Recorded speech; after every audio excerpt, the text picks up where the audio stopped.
The bullet ripped through Marcus Johnson's shoulder the moment he threw himself in front of her. A stranger. A woman he'd never met. A CEO worth more than he'd earn in 10 lifetimes. Blood soaked through his jacket as he hit the concrete, but his eyes weren't on his wound. They were searching desperately for the pillar where he'd told his 7-year-old daughter to hide. "Daddy!" Lily's scream echoed through the parking garage. Marcus had nothing. No money, no power, no backup. But in 3 seconds, he made a choice that would change 2 families forever. What he didn't know? The woman he just saved was about to save him right back. Before we continue, comment below which city you're watching from. I want to see how far this story travels. And if you haven't already, hit subscribe and the bell so you don't miss what happens next. The phone rang at 2:47 a.m.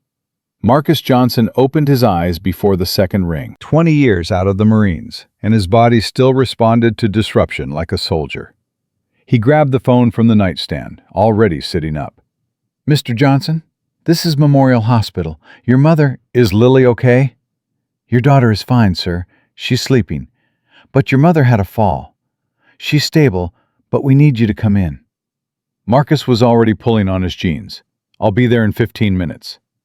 He drove through empty Detroit streets, his knuckles white on the steering wheel. His mother, Dorothy, was 73 years old and still insisted on watching Lily while he worked the night shift.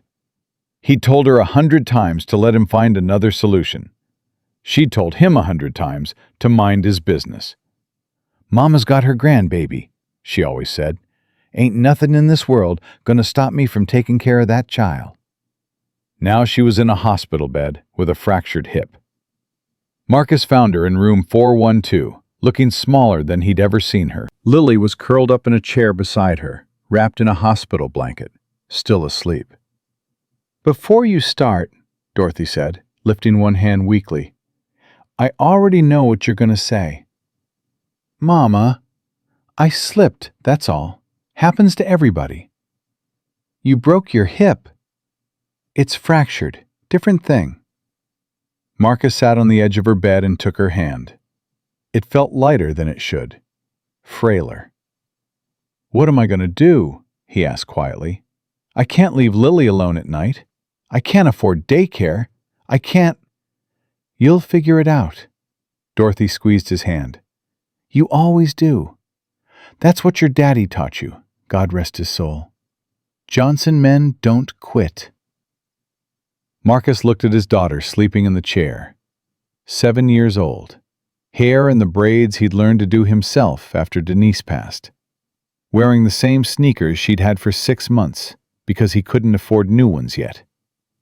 He'd promised Denise he'd give Lily the world. Right now, he could barely give her breakfast. The hospital bills started arriving 3 days later. Marcus sat at the kitchen table after Lily went to bed, spreading the papers out in front of him. His mother's insurance covered some of it, but not enough. Never enough. He picked up his phone and dialed. "Detroit Metropolitan Hotel, how may I direct your call?" "Security office, please. Tell them it's Marcus Johnson." A click, then a familiar voice. "Mark, what's up? You're not on tonight." "I know, Ray. Listen. I need to ask about extra shifts. Anything available?" Silence on the other end. Then, "Man, I wish I had good news. They just cut hours across the board. Budget stuff. I'm barely holding on to my own schedule." Marcus closed his eyes. "Yeah, okay. Thanks anyway." "Hey, Mark, there's a job posting on the board. Some pharmaceutical company downtown needs night security. Sterling something. Pays better than here. Might be worth a shot." "Sterling Pharmaceuticals?" "That's the one. Big money company. They're always hiring security because nobody lasts. The CEO's supposed to be a nightmare. But the check clears, you know?" Marcus wrote down the name. "Thanks, Ray. I owe you." "You don't owe me nothing. Take care of that little girl." Marcus hung up and stared at the paper. Sterling Pharmaceuticals. He'd heard the name before. Everybody in Detroit had. They'd built that massive tower downtown 3 years ago, all glass and steel, like a monument to money. He didn't care if the CEO was difficult. He'd survived 2 tours in Afghanistan. He could survive a corporate boss. He applied online that night, after checking on Lily twice. 3 days later, he got the call. "Mr. Johnson, your resume is impressive." The HR woman peered at him over her glasses. Her office was on the 32nd floor of Sterling Tower, and Marcus felt out of place in his one good suit. The same one he'd worn to Denise's funeral. 2 tours overseas, exemplary service record, multiple commendations. She set down the paper. "Why security work? With your background, you could do private contracting, executive protection, much better money." "Those jobs require travel, ma'am. I have a daughter. She needs me home." "Single father?" "Yes, ma'am. Her mother passed 2 years ago." Something flickered in the woman's eyes, something that might have been respect. "The position is overnight, 11 p.m. to 7 a.m. You'd be stationed in the executive parking garage, primarily monitoring the CEO's private entrance." "I understand." "Mrs. Sterling often works late, very late. Sometimes she doesn't leave until 3 or 4 in the morning. Your job is to ensure her safety when she does." "Has there been a specific threat?" The HR woman hesitated. "Mrs. Sterling testified in a federal case last year. A competitor was involved in some illegal activities. There have been communications since then." "Threats." "I'm not at liberty to discuss specifics, but yes, there is an elevated security concern. The previous guard found the pressure too intense. We need someone who won't crack." Marcus thought about Lily, about the hospital bills, about his mother's fractured hip and the stack of papers on his kitchen table. "I don't crack," he said simply.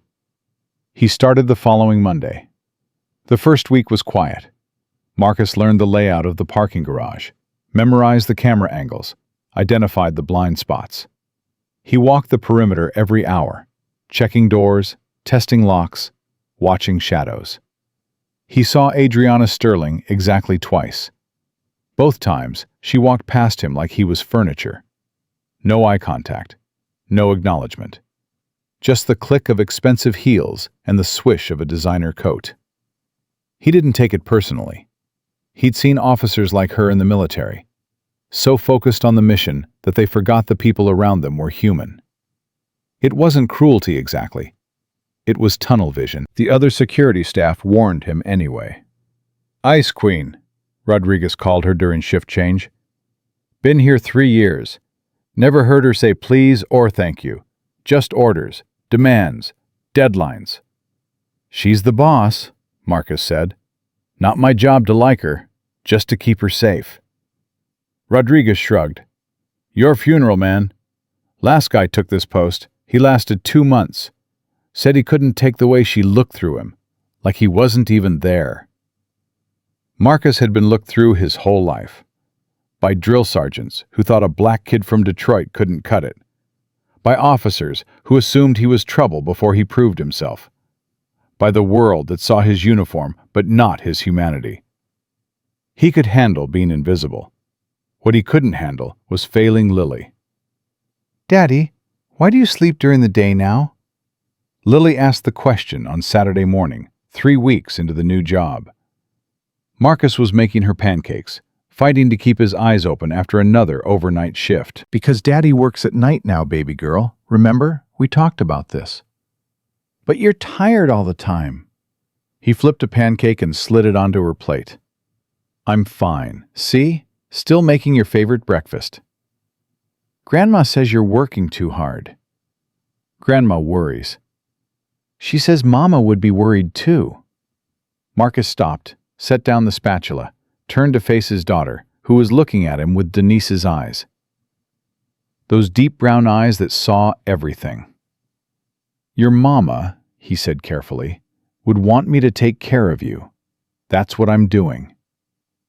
"But who takes care of you?" The question hit him somewhere deep. He didn't have an answer. Instead, he kissed the top of her head and put another pancake on her plate. "Eat up. We're going to the park today." "Really?" "Really. Daddy promised you more fun this summer, remember?" Lily smiled, and for a moment, Marcus forgot how tired he was. Forgot the bills and the stress and the empty space in their apartment where Denise used to stand. His daughter smiled, and the world made sense again.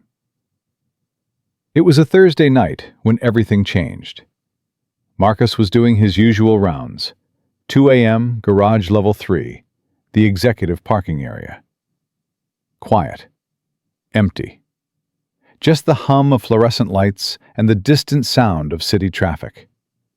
His radio crackled. "Johnson, you copy?" "Copy. Go ahead." "Mrs. Sterling's still in the building. Working late again. Heads up." "Understood." Marcus continued his walk. Checked the stairwell doors. Checked the elevator access. Checked the camera feeds on his handheld monitor. That's when he noticed it. A van. White, unmarked, parked on level 2. It hadn't been there an hour ago. He touched his radio. "Control, this is Johnson. Got an unregistered vehicle on level 2. White van, no plates visible from this angle. You have it on camera?"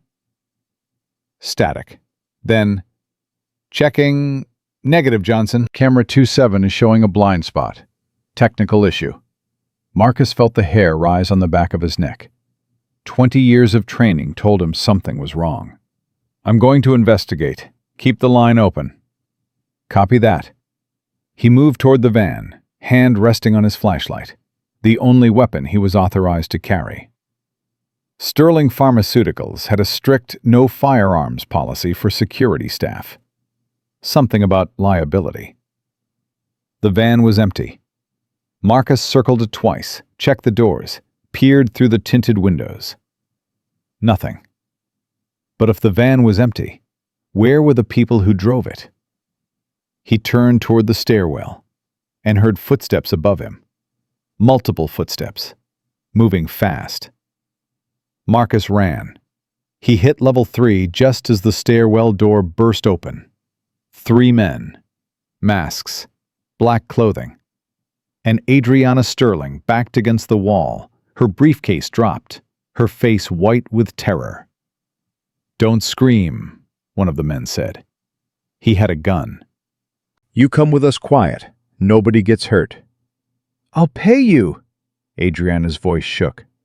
"Whatever they're paying you, I'll double it." "This isn't about money, lady. This is about what you did. You put our people in prison. Now you pay." Marcus assessed the situation in 3 seconds. 3 hostiles, 1 armed with a handgun, 2 others carrying what looked like tasers. The nearest cover was a concrete pillar, 15 feet away. Adriana was trapped against the wall, 10 feet from the armed man. No backup, no weapon, no time. He could turn around right now, call for help, wait for the police. Lily's face flashed in his mind. What would Denise say? He knew exactly what Denise would say. She was a nurse. She spent her whole life running toward people who needed help, not away from them. Marcus stepped out of the shadows. "Hey!" All 3 men spun toward him. "Back away from her, now!" The armed man laughed. "Who the hell are you? The rent-a-cop?" "I'm the guy who's giving you 1 chance to walk away." "You don't even have a gun, old man." "Don't need one." Marcus had never felt old until someone called him that. 42 wasn't old.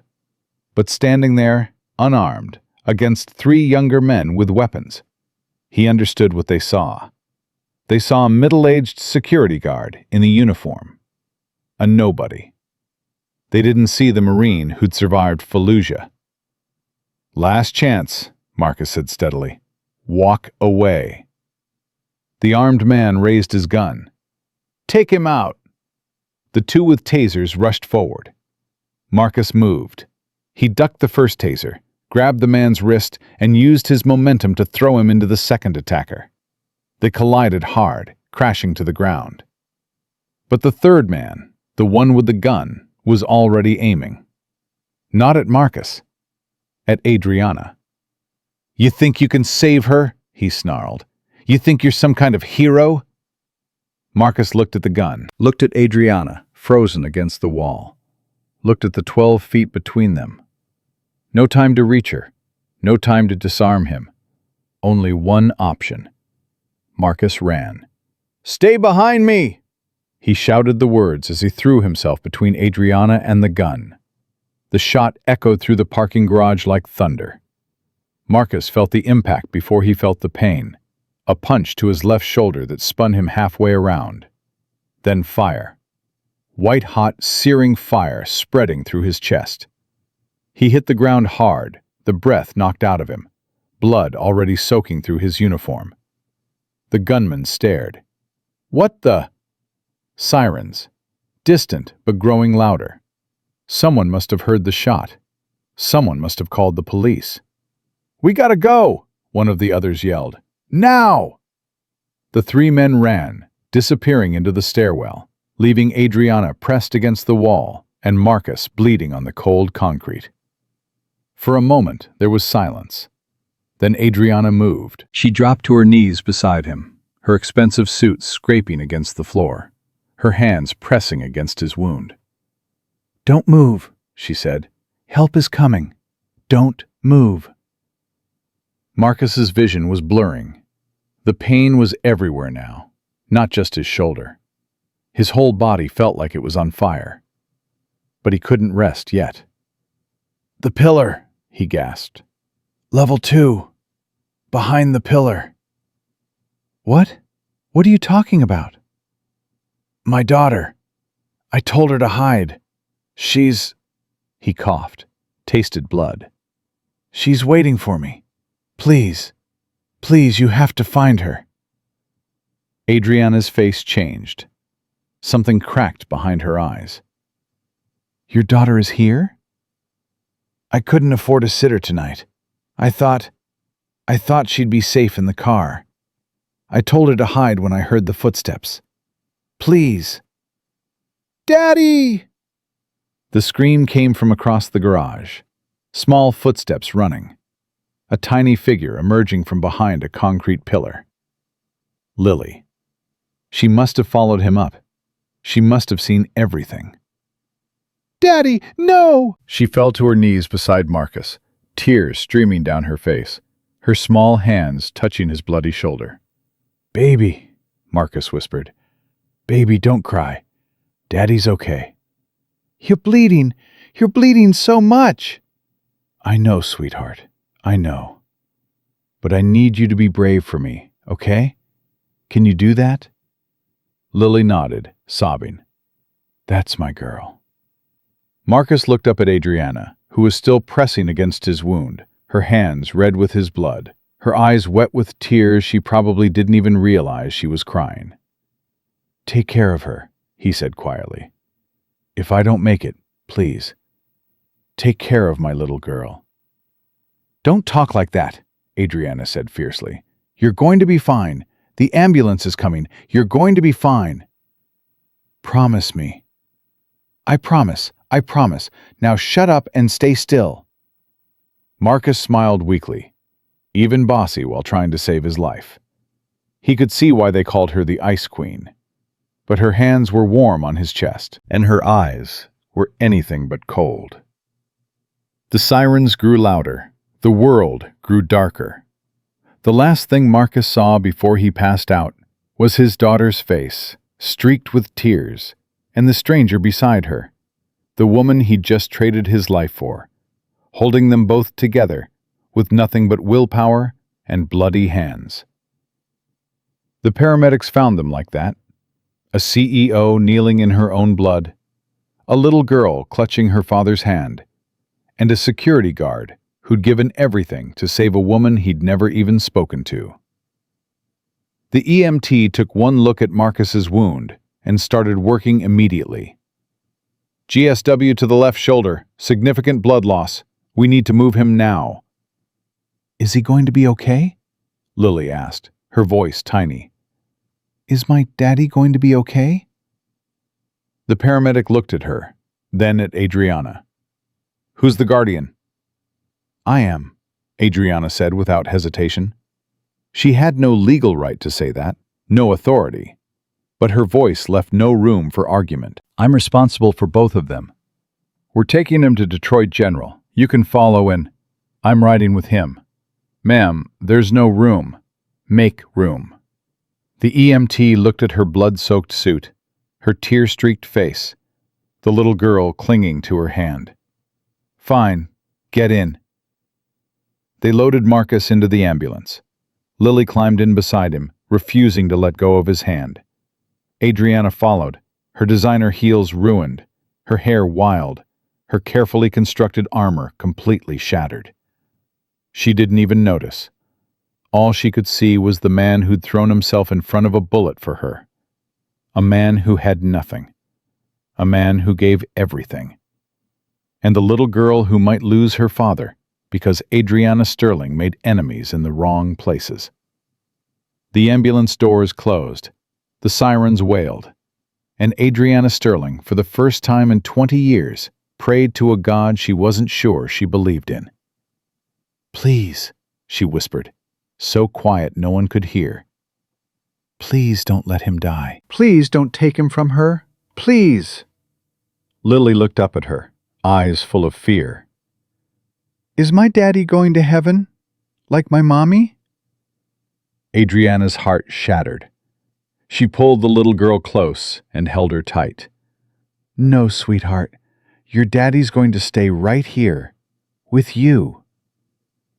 She had no idea if it was true, but she was going to make damn sure it was. The ambulance doors flew open, and Marcus disappeared into a swarm of blue scrubs and shouting voices. Male, early 40s, GSW to the left shoulder, significant blood loss, BP dropping. We need to move. Lily tried to follow, but a nurse caught her. Sweetheart, you have to wait here. No, that's my daddy. I want my daddy. Adriana stepped forward and knelt in front of the little girl. Her knees hit the cold hospital floor, her ruined suit forgotten. Lily, look at me. The girl's eyes were wild with terror. Snot and tears mixed on her face. Her small body trembled so hard Adriana could feel it. Your daddy needs the doctors to help him right now. They're going to fix him, but we have to let them work. Can you be brave for him? Can you be brave like your daddy was? Lily's bottom lip quivered. He told me to hide. He said stay behind the pillar and don't move. And you did. You were so brave. But then I heard the loud noise, and I saw Daddy fall. The words dissolved into sobs. There was so much blood. Adriana pulled the girl into her arms without thinking. She couldn't remember the last time she'd hugged someone like this. Really hugged them, with no agenda, no calculation, no clock ticking in the back of her mind. I know, sweetheart, I know. But your daddy is strong. He's going to fight. And we're going to wait right here for him, okay? Lily's small arms wrapped around Adriana's neck and held on like she was drowning. Don't leave me. Please don't leave me alone. Adriana closed her eyes. When was the last time Noah had hugged her like this? When was the last time she'd let him? I'm not going anywhere, she whispered. I promise. They sat in the waiting room for 3 hours. Adriana's assistant called 17 times. Her phone buzzed with emails, text messages, urgent notifications from board members demanding to know why she hadn't shown up to the emergency shareholder meeting. She turned it off. Lily had fallen asleep against her shoulder, exhausted from crying. The girl weighed almost nothing. Her hair smelled like strawberry shampoo and something else. Something that reminded Adriana of Noah when he was smaller. before she'd gotten too busy to notice what her own son smelled like. A nurse approached. "Mrs. Sterling?" Adriana looked up. "How is he?" "The surgery is still ongoing. The bullet lodged near his shoulder blade. There was some damage to the subclavian artery. The surgical team is working to repair it now." "Is he going to live?" The nurse hesitated. "He lost a lot of blood. The next few hours are critical." "That's not an answer." "I know." The nurse's eyes were kind but tired.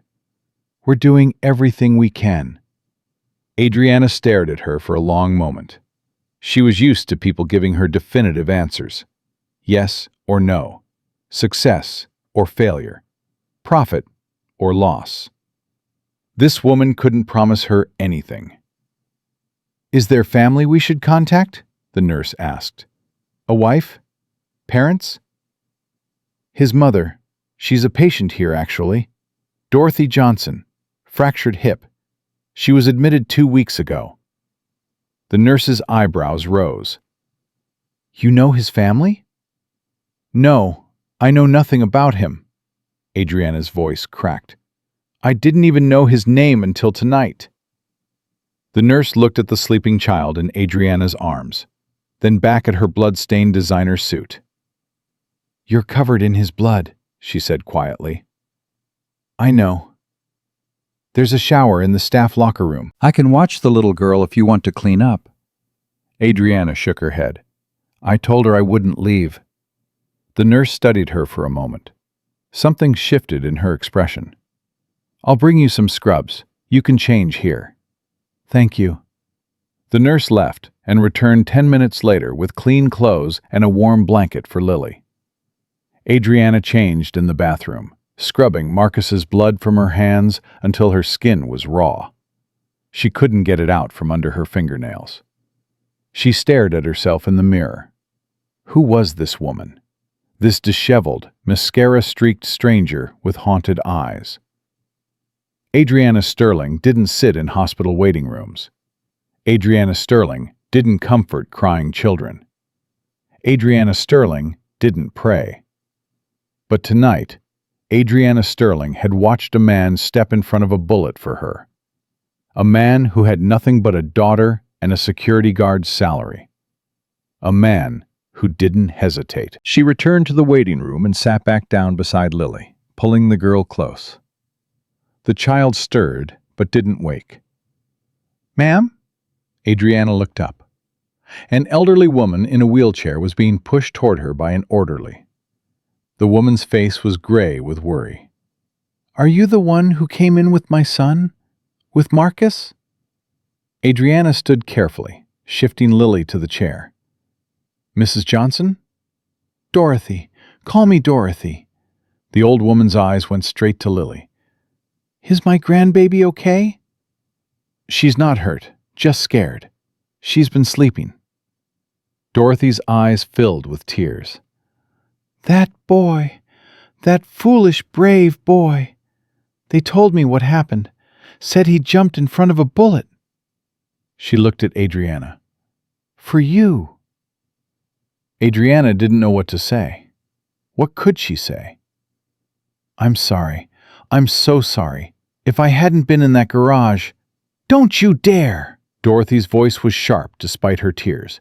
"Don't you dare apologize for my son being the man I raised him to be." Marcus has been running toward trouble his whole life. Couldn't help himself. Even as a little boy, he was always protecting somebody. Kids on the playground, stray dogs in the alley. She shook her head. His daddy was the same way. Got himself killed breaking up a robbery when Marcus was 15. Same fool hero gene. Adriana felt the blood drain from her face. His father died the same way? Different circumstances, same heart. Dorothy reached out and took Adriana's hand. Her grip was surprisingly strong. "You didn't make my son jump in front of that gun. That's just who he is. Always has been. I don't understand how someone could do that. For a stranger." Dorothy smiled sadly. "Then you haven't met many good men, have you?" Adriana thought about the men in her life. Her ex-husband, who'd cheated on her with his secretary. Her father, who'd worked himself to death and left her nothing but debts and a company on the verge of bankruptcy. The board members who smiled at her face and plotted against her behind closed doors. "No," she admitted quietly. "I haven't." "Well, you've met one now." Dorothy squeezed her hand. "My Marcus is the best man I've ever known. Better than his daddy, even. And that's saying something." A doctor appeared in the doorway. "Family of Marcus Johnson?" Dorothy tried to stand, but her hip wouldn't let her. Adriana stepped forward instead. "We're here. How is he?" The doctor looked at her blood-stained appearance, then at Dorothy in her wheelchair, then at the sleeping child. "The surgery was successful. We were able to repair the arterial damage and remove the bullet. He's lost a significant amount of blood, and he'll need several weeks to recover, but barring any complications, he should make a full recovery." Dorothy let out a sob of relief. "Thank you, Jesus. Thank you." Adriana felt her knees go weak. She grabbed the back of a chair to steady herself. "Can we see him?" "He's in recovery now. He'll be moved to a room within the hour. I'll send a nurse when he's ready for visitors." The doctor left, and Dorothy began to cry in earnest. Adriana stood there awkwardly, unsure what to do. Lily stirred on the chair. "What happened? Is Daddy okay?" Adriana knelt beside her. "Your daddy's going to be fine, sweetheart. The doctors fixed him." "Can I see him?" "Soon. Very soon." Lily's face crumpled with fresh tears, but these were different. Relief instead of terror. "I thought he was going to go to heaven like Mommy." Dorothy wheeled herself closer. "Come here, baby girl. Come to Grandma." Lily climbed carefully onto her grandmother's lap, mindful of her hip, and buried her face in the old woman's chest. Dorothy stroked her hair and hummed a song Adriana didn't recognize. "It's okay, baby. It's okay. Your daddy's too stubborn to leave us. He's got too much work to do." Adriana watched them hold each other and felt something crack open in her chest. When was the last time someone had held Noah like that? When was the last time she had? Marcus woke to the sound of machines beeping and the smell of antiseptic. His shoulder burned. His mouth was dry.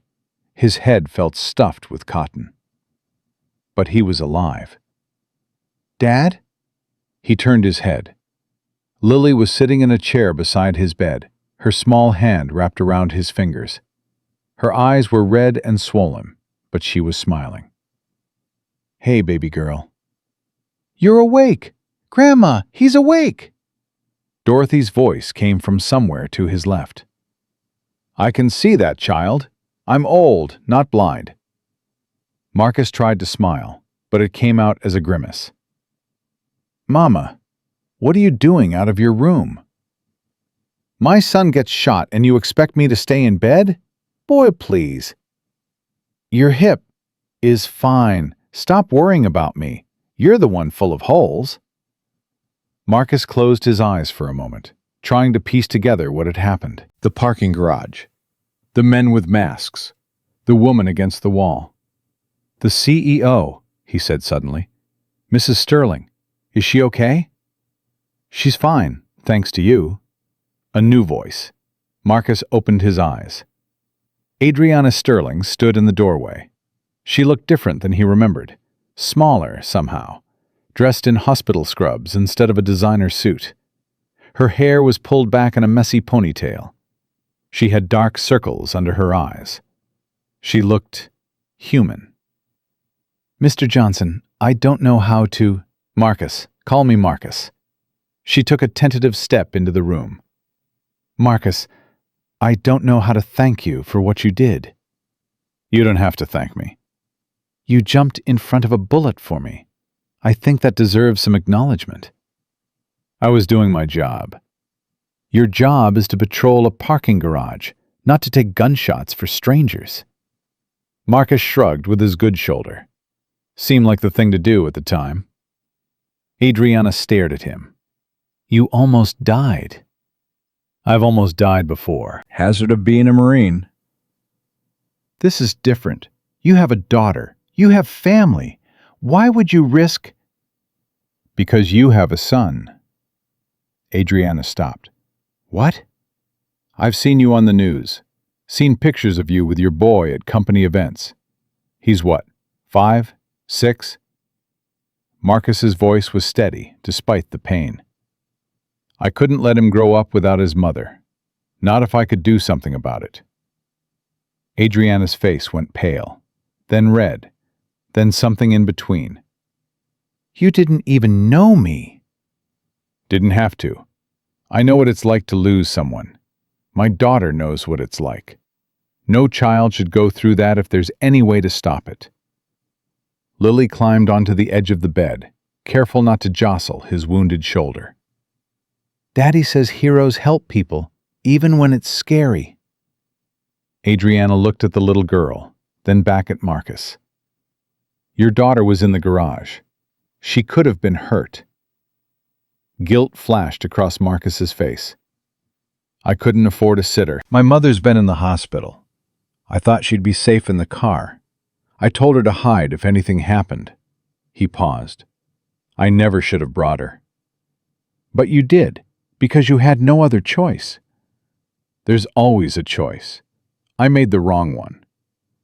You made the only one you could. Adriana's voice was softer now. You were trying to work and take care of your daughter at the same time, with no support and no resources.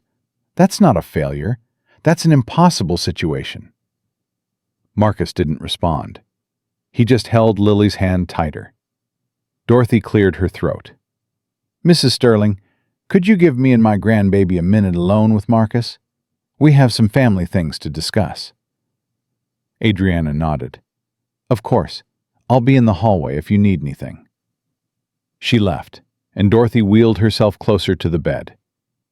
That woman hasn't left this hospital in 18 hours. She's been here since they brought you in. Marcus frowned.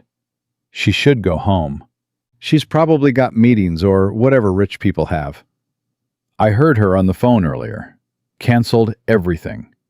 Told her assistant she wasn't leaving until she knew you were okay. Dorothy shook her head. Never seen anything like it. That woman looks like she's never been uncomfortable a day in her life. But she sat in that waiting room all night with Lily sleeping on her shoulder. Didn't complain once. She feels guilty. Maybe, but that's not all of it. Dorothy's eyes were knowing. There's something else going on with that woman. Something broken. I recognized it the moment I saw her. Mama, I'm just saying. She looks at Lily like she's seeing something she lost a long time ago. And she looks at you like she's never met anyone like you before. Dorothy smiled. Probably hasn't. Rich folks don't usually run into many good men. I'm not good. I'm just... Boy, don't you start with that humble nonsense. You took a bullet for a stranger. That's not normal. That's not ordinary. That's extraordinary, and I won't have you pretending otherwise. Lily tugged at Marcus's hand. Daddy, Mrs. Sterling braided my hair while you were sleeping. Marcus blinked. What? She said I looked cold, so she got me a blanket. And then she said my braids were coming loose, so she fixed them. Lily touched her hair. She's not very good at it, but she tried really hard. Dorothy laughed. That woman didn't know a Dutch braid from a shoelace, but she watched 3 YouTube videos and practiced on herself first. Lily thought it was hilarious. Marcus stared at his daughter's hair. The braids were uneven and lumpy, nothing like the neat rows he usually did.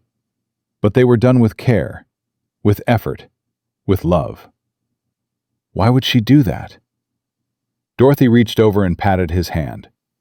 Because she's trying, baby. That's all any of us can do. Adriana returned an hour later with coffee and sandwiches. I wasn't sure what everyone liked, so I got a variety. She set the food on the bedside table and started organizing it with the efficiency of someone used to managing logistics. Turkey for Lily. I remember you mentioning she doesn't eat red meat. Roast beef for Dorothy. The nurse said you needed more iron. And chicken salad for Marcus, because the doctor said you should avoid anything too heavy while you're recovering. Marcus watched her work. You remembered what Lily eats? She mentioned it last night, while we were waiting. Adriana paused, her hands full of napkins. She talks about you a lot. About how you make her breakfast every morning, even when you're tired.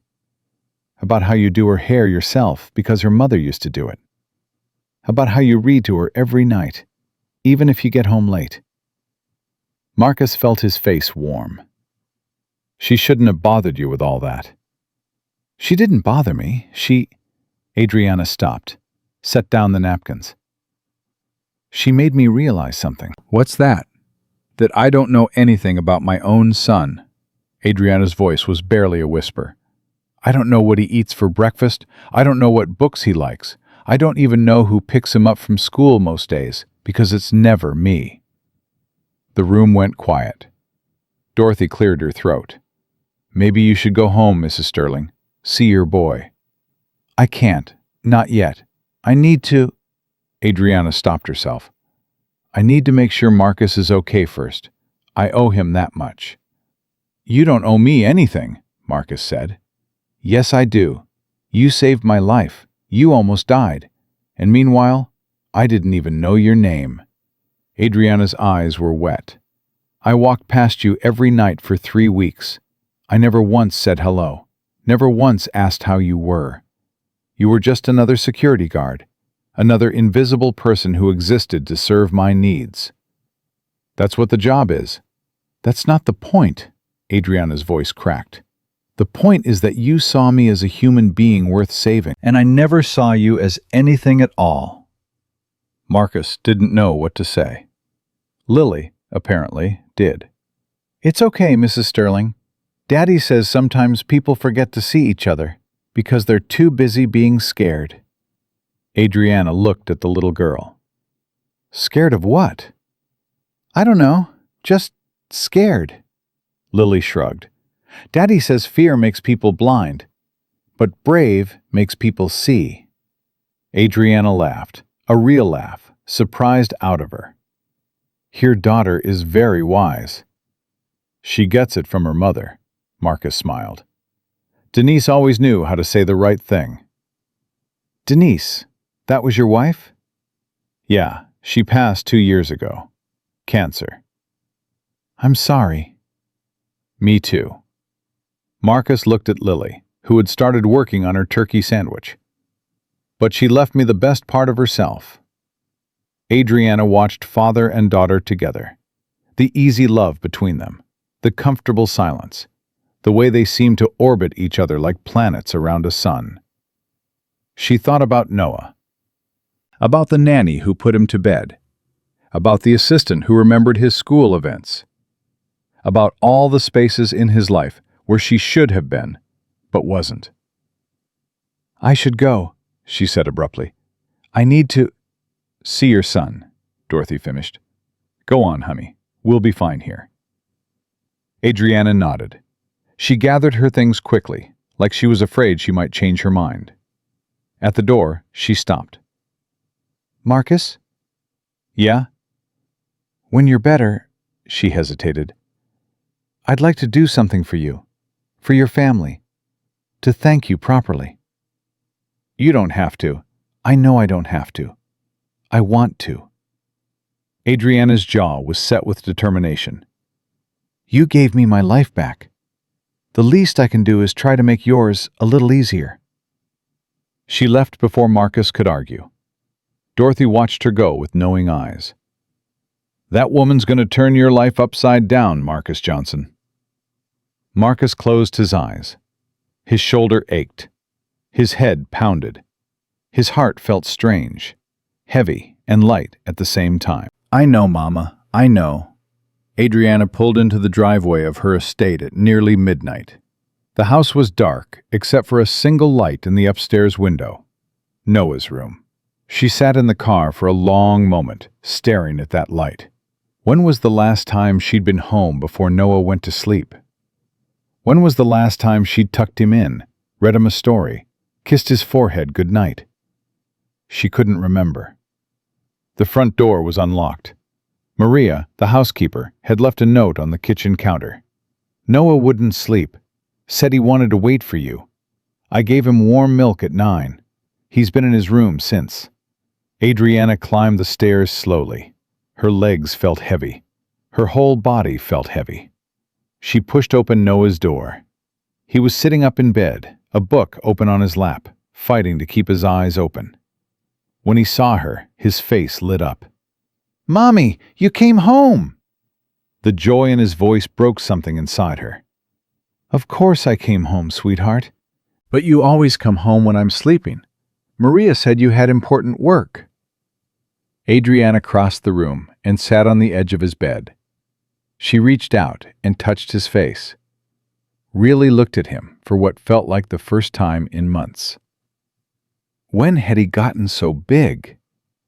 When had he lost that baby roundness in his cheeks? "I'm sorry, Noah." "For what?" "For not being here. For missing so much." Her voice wavered. "For making you wait up for me when you should be sleeping." Noah tilted his head, confused. "It's okay, Mommy. You're busy. Maria says you're very important." "Being important doesn't matter if I'm not here with you." "But you have to work. That's what grown-ups do." Adriana felt tears building behind her eyes. Her 5-year-old son was comforting her, excusing her absence, because he'd learned that expecting her presence only led to disappointment. "Noah, do you remember what Daddy used to say about what matters most?"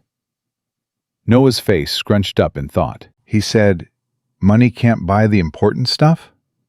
"That's right, and I forgot that. I got so busy trying to build things, trying to be successful, that I forgot the most important thing was already here." She pulled him into her arms. "You're the most important thing. You've always been the most important thing." Noah hugged her back, his small arms tight around her neck. "Are you crying, Mommy?" "A little bit." "Why?" "Because I missed you, and because someone reminded me what really matters." "Who?" Adriana thought about Marcus in that hospital bed, about Lily sleeping on her shoulder, about Dorothy's knowing eyes and gentle wisdom. "A very brave man," she said quietly, "and his very brave daughter." She stayed with Noah until he fell asleep. She read him 3 books, made up silly voices for all the characters, and let him ask her 100 questions about her day. When his eyes finally closed, she sat beside him for another hour, just watching him breathe. This was what she'd been missing. This was what Marcus had nearly died to protect. The next morning, Adriana canceled her meetings again. Her assistant, Jennifer, looked at her like she'd grown a second head. "Mrs. Sterling, the board meeting." "Can wait." "The investors from Tokyo." "Can reschedule." "But, Jennifer." Adriana's voice was calm but firm. "I'm taking my son to breakfast. Then I'm going to the hospital to check on the man who saved my life. If anyone has a problem with that, they can take it up with me personally." Jennifer blinked. "Yes, ma'am." Adriana took Noah to a diner. Not one of the upscale restaurants she usually frequented, but a real diner with sticky menus and bottomless coffee. Noah ordered pancakes with extra whipped cream and ate them with his fingers until Adriana laughed and did the same. "Mommy, you have whipped cream on your nose." "So do you." They both laughed, and Adriana felt something loosen in her chest, something that had been wound tight for years. "Mommy, can we do this again tomorrow?" "We can do this whenever you want." "Really?" "Really." Noah grinned, that pure, uncomplicated joy that only children could produce. Adriana memorized it. She never wanted to forget what her son looked like when he was truly happy. After breakfast, she drove to the hospital with Noah in the back seat. "Where are we going, Mommy?" "To see a friend." "You have friends?" Adriana laughed despite herself. "That's a fair question. I haven't been very good at having friends, have I?" "Maria says you work too much to have friends." "Maria's right. But I'm going to try to change that." Marcus was sitting up in bed when they arrived, trying to feed himself breakfast with his good arm. Lily sat beside him, helping him cut his pancakes into pieces. "You're doing it wrong, Daddy. The pieces are too big." "I've been cutting my own food for 40 years, baby girl." "Yeah, but you only have one arm right now. Let me help." Marcus sighed, but smiled. "Fine, but I draw the line at you feeding me like a baby." "Deal." Adriana knocked on the doorframe. "Is this a bad time?" Marcus looked up, and something shifted in his expression. Surprise, maybe. Or something else. "Mrs. Sterling, I didn't expect you back so soon." "Adriana, please." She stepped into the room, Noah hiding behind her legs. "I wanted to introduce you to someone." She guided Noah forward. The boy peered at Marcus with wide eyes. "Noah, this is Mr. Marcus. He's the brave man I told you about." Noah stared at Marcus's bandaged shoulder. "Did you really get shot?" "Noah," Adriana started. "It's okay." Marcus smiled at the boy. "Yeah, I got shot. Hurt pretty bad, too." "Did you cry?" "Noah," Marcus laughed. "It's a fair question. No, I didn't cry. But I wanted to." "My daddy said crying is okay for boys." "Your daddy was right." Noah seemed to consider this. Then he looked at Lily, who was watching him curiously. "Who's she?" "That's my daughter, Lily. She's 7. "I'm 5. Noah puffed up his chest. "But I'm tall for my age." Lily grinned. "Want to see my drawings? I've been drawing all morning because there's nothing else to do here." "Okay." Just like that, the two children wandered to the corner of the room where Lily had spread out her crayons and paper. Within minutes, they were chattering like old friends. Adriana watched them, amazed. Children make it look so easy. "They haven't learned to be afraid yet," Marcus said. "They just see another kid and think, that could be my friend." Adults complicate everything. "We really do." She pulled up a chair beside his bed. "How are you feeling?" "Like I got shot." "That's not an answer." "It's the only one I've got." Marcus shifted, wincing slightly. "Doctors say I can't work for at least 8 weeks. Maybe longer, depending on how physical therapy goes." Adriana heard what he wasn't saying. 8 weeks without work meant 8 weeks without income. No sick leave for security guards. No safety net. "I want to help," she said. "You've already helped. You stayed with Lily while I was in surgery. You've been visiting every day. That's more than enough." "It's not even close to enough." Adriana leaned forward. "Marcus, you saved my life. You almost died. The least I can do is make sure you and Lily are taken care of while you recover." "I don't take charity." "This isn't charity, it's—" She searched for the right word. "Reciprocity. You gave something to me. I want to give something back." "What I gave was free. There's no debt." "That's not how I see it." They stared at each other, both stubborn, neither willing to back down. Dorothy's voice cut through the standoff. She'd wheeled herself into the room without either of them noticing. "Marcus Jerome Johnson, stop being a fool and let the woman help you." Mama, "Don't mama me. You've got a daughter to raise and bills to pay and one working arm. Pride is a luxury you can't afford right now." Dorothy fixed her son with a look that brooked no argument. "Your daddy was the same way, stubborn as a mule. And you know what? It drove me crazy then, and it drives me crazy now. Accept help when it's offered. That's what family does." "She's not family." "Not yet." Dorothy's eyes twinkled. but life has a funny way of changing things. Adriana felt her face warm. Mrs. Johnson, Dorothy, and I mean what I said. My son saved your life. You want to help him. That makes us family enough for now. She wheeled closer to Adriana. What did you have in mind? Adriana took a breath. I have a guest house on my property. It's fully furnished, 2 bedrooms, separate entrance. It's been empty for years. I want Marcus and Lily to stay there while he recovers. No rent, no conditions. Just a safe place to heal.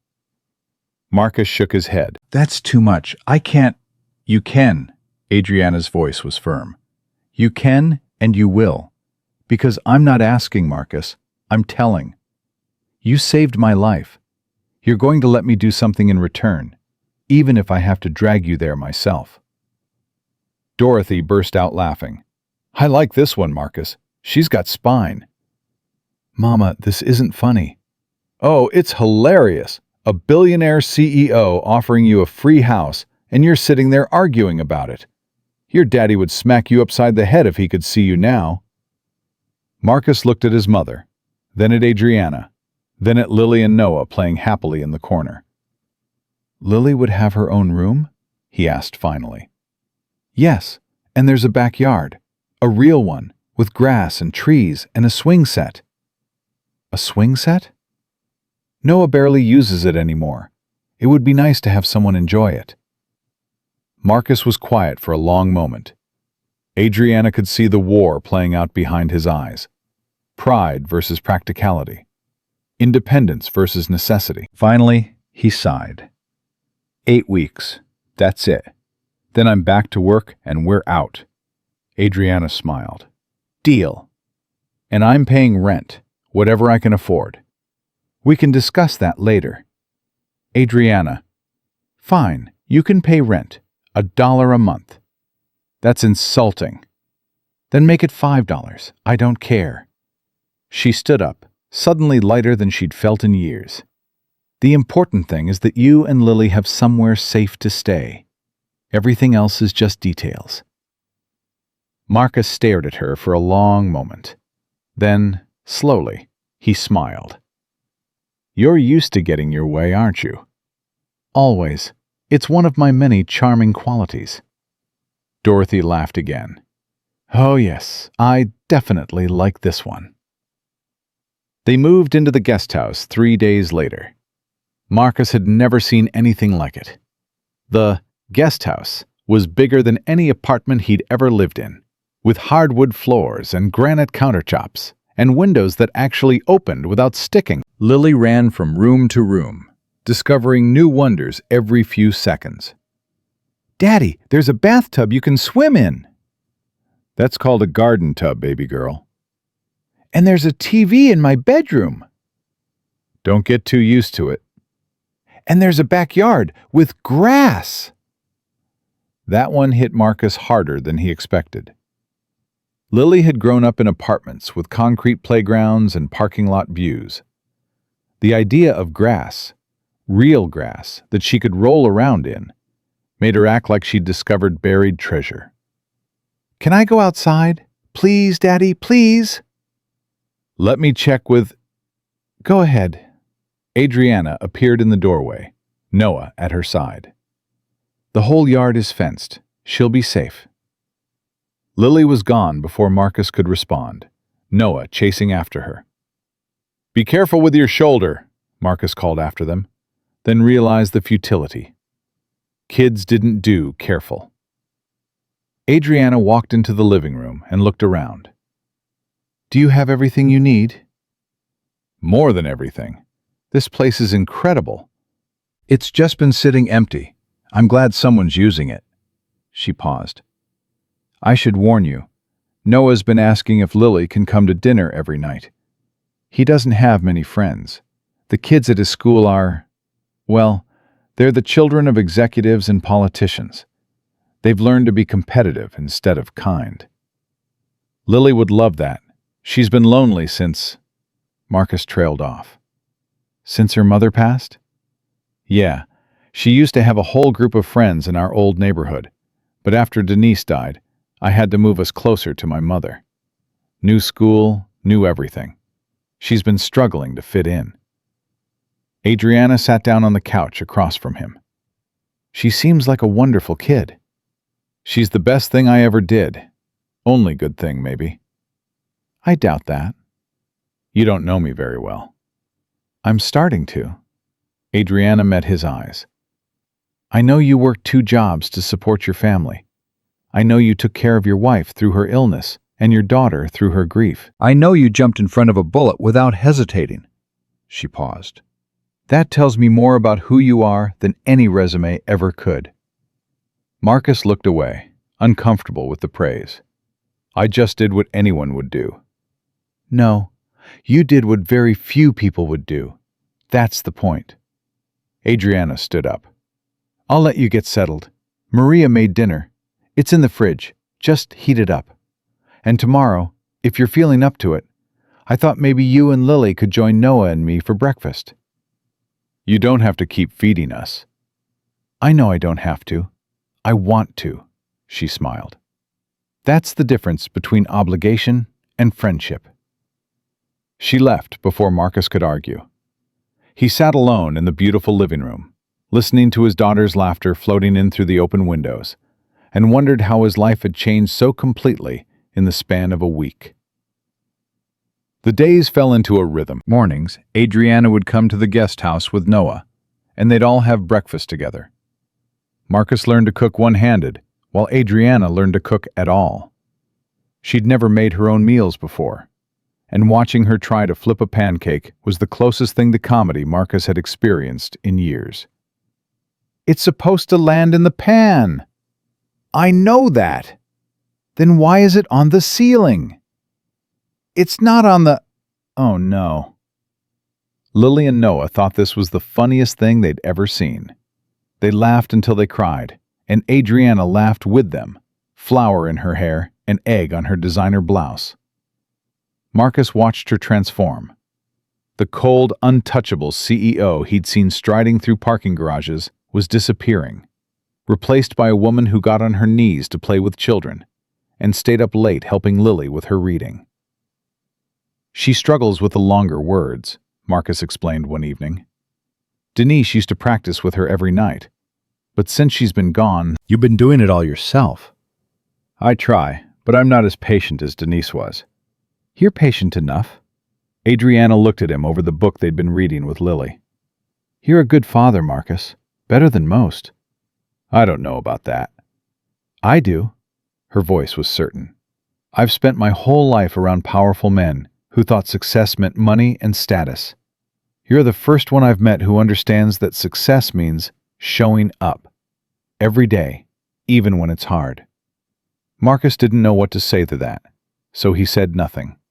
But something warm settled in his chest and stayed there. Adriana started leaving work earlier. Her assistant thought she was having a breakdown. Her board members thought she was losing her edge. She didn't care what any of them thought. For the first time in years, she was having dinner with her son every night. She was reading him bedtime stories. She was learning the names of his stuffed animals and the plots of his favorite cartoons. And she was falling for a man who had nothing but gave everything. She didn't admit it to herself at first. She told herself it was gratitude. He'd saved her life. Of course she felt connected to him. That was normal, expected. But gratitude didn't explain why her heart raced when he smiled. It didn't explain why she found excuses to visit the guest house multiple times a day. It didn't explain why, when Marcus's hand accidentally brushed hers while reaching for the salt, she felt electricity shoot through her entire body. You're staring again, Mommy. Adriana blinked. Noah was looking at her with a knowing expression far too sophisticated for a 5-year-old. What? At Mr. Marcus. You stare at him a lot. I do not. Yes, you do. Lily noticed too. She says you look at him the way princesses look at princes in movies. Adriana felt her face flame. That's ridiculous. I was just thinking about work. You always say that when you're embarrassed. Noah, it's okay, Mommy. I like Mr. Marcus. He's nice, and he makes you smile. Adriana opened her mouth to argue, then closed it. Because Noah was right. Marcus did make her smile. He made her laugh. He made her feel like maybe, just maybe, she hadn't completely ruined her chance at happiness by burying herself in work for the last decade. But she couldn't tell him that. He was recovering from a gunshot wound he'd taken for her. He was living in her guest house. The power imbalance was too great. If she said anything, he might feel obligated, pressured, trapped. So she kept her feelings to herself and watched him from a distance and pretended that was enough. Marcus wasn't fooled. He saw the way Adriana looked at him when she thought he wasn't watching. He saw the way she found reasons to touch his arm, his hand, his shoulder. He saw the way she lit up when he walked into a room. And he felt the same way. But he couldn't act on it. She was a billionaire CEO. He was a security guard with nothing to offer but a wounded shoulder and a stack of medical bills. She deserved someone on her level. Someone with money and power and influence. Not a single father who couldn't even afford new shoes for his daughter. "You're both idiots," Dorothy announced one Sunday afternoon. Marcus choked on this coffee. "Excuse me?" "You heard me. You and that woman are dancing around each other like teenagers at prom, and it's making me tired just watching." Dorothy pointed at him with her good hand. "You love her. She loves you. What's the problem?" "Mama, it's not that simple." "Why not?" "Because she's her, and I'm me." Dorothy stared at him for a long moment. Then she reached over and smacked the back of his head. "Ow! What was that for?" "For being a fool. Your daddy, God rest him, was a janitor when I met him. I was a teacher. Everyone said we didn't make sense together." You know what he said when I asked him about it? "What?" He said, "Love doesn't care about sense. It just is." And he was right. We had 32 years together before he died, and I wouldn't trade a single day. Dorothy's eyes were fierce. That woman didn't stay at your bedside for 18 hours because she felt guilty. She didn't move you into her guest house because she owed you something. She did it because she cares about you. And if you're too stupid to see that, then I didn't raise you right. Marcus sat in silence for a long moment. He thought about Denise, how she'd loved him without reservation, without calculation, without caring what anyone else thought. She'd married a Marine with no money and uncertain prospects because she believed in him, because she saw something in him worth loving. Was it possible Adriana saw the same thing? "What if I'm not enough for her?" he asked quietly. "What if I can't give her what she needs?" Dorothy's expression softened. "Baby, you jumped in front of a bullet to save her life. You've shown her more love in one act than most people show in a lifetime." She took his hand. "Stop worrying about what you can't give her and start thinking about what you can." "What's that?" "Yourself, your heart, your family." Dorothy smiled. "That's worth more than all her money combined. And I think she knows it." Marcus thought about her words for days. He watched Adriana with the children, how she'd learned to braid Lily's hair, how she got down on the floor to play with Noah, how she laughed now in a way that seemed foreign to her, but increasingly natural. He watched her with his mother, how she brought Dorothy flowers and sat with her for hours, listening to stories about Marcus's childhood with genuine interest and affection. He watched her with him, the stolen glances, the accidental touches, the way she said his name like it meant something. And slowly, terrifyingly, he began to hope. 6 weeks passed, and Marcus's shoulder healed stronger every day. Physical therapy was brutal. 3 times a week, he drove to the clinic and let a cheerful woman named Teresa push his arm in directions it didn't want to go. He gritted his teeth through the pain and thought about Lily, about getting back to work, about being able to hold his daughter with both arms again. "You're making excellent progress," Teresa told him after one particularly grueling session. "Most people with this kind of injury take twice as long to recover. What's your secret?" "Stubbornness and motivation?" Marcus thought about Adriana's face when she laughed, about the way she looked at him across the breakfast table, about the life that was building itself around him, brick by brick, without his permission. "Yeah," he said quietly. "Motivation, too." He came home that afternoon to find Lily and Noah in the backyard, huddled together over something on the ground. They were whispering urgently, and when they saw him approaching, they jumped apart like they'd been caught stealing cookies. "What are you two up to?" "Nothing," they said in unison. Marcus raised an eyebrow. "That was convincing." "We're just playing, Daddy." "Playing what?" Lily and Noah exchanged a look. That look. The one that said they were hiding something. "Secret stuff," Noah said seriously. "You can't know." "Is this secret stuff going to get anyone in trouble?" "No." "Is it going to make a mess?" "No." "Is it going to involve fire, sharp objects, or anything that could send you to the hospital?" Lily rolled her eyes. "Daddy, we're 7 and 5. We can't even reach the matches." "That's not a no." "No fire, no sharp things, no hospital." Marcus studied them for a long moment. They stared back with innocent faces that fooled no one. "Fine, keep your secrets. But if I find the house covered in glitter again, there will be consequences." "That was one time." One time was enough. He went inside, leaving them to their plotting. Whatever they were planning, he'd find out soon enough. Kids were terrible at keeping secrets. What he didn't know was that this particular secret had been weeks in the making. "Okay," Lily whispered once her father was gone. "Phase 1 is complete." Noah nodded seriously. "Your dad doesn't suspect anything." "Neither does your mom." "Perfect." Noah pulled out a crumpled piece of paper from his pocket. "I wrote down the plan like you said." Lily looked at it. The handwriting was barely legible. Noah was only 5 after all. But she could make out the important parts. "Step 1. Make them spend more time alone together." Check.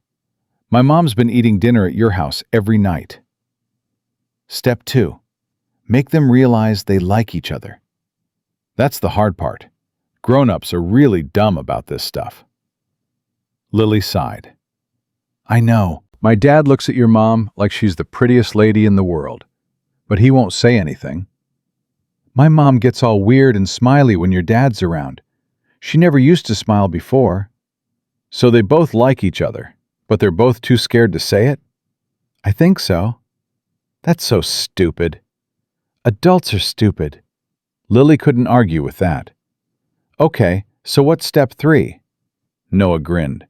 "We make them tell each other." "How?" "I don't know yet, but we'll figure it out." They shook on it, sealing the pact with the solemnity only children could muster. Operation Get Our Parents Together was officially underway. The opportunity came sooner than expected. Adriana had been working late, a habit she was trying to break, but some meetings couldn't be rescheduled. When she got home at 9 o'clock, she expected to find Noah already in bed. Instead, she found Marcus in her kitchen, cooking dinner. "What are you doing here?" He turned, surprised. "Maria had a family emergency. She called me to watch Noah. I hope that's okay." "Of course it's okay. I just didn't expect—" She trailed off, taking in the sight of him. He was wearing her apron, a frilly thing she'd gotten as a gag gift and never used, and stirring something on the stove that smelled incredible. "Is that gumbo?" "My grandmother's recipe. Noah said he'd never had it, so I figured why not?" "You made gumbo? From scratch? In my kitchen?" Your kitchen has better equipment than mine. He shrugged with his good shoulder. Plus all the ingredients. You have spices I've never even heard of. Adriana walked closer, peering into the pot.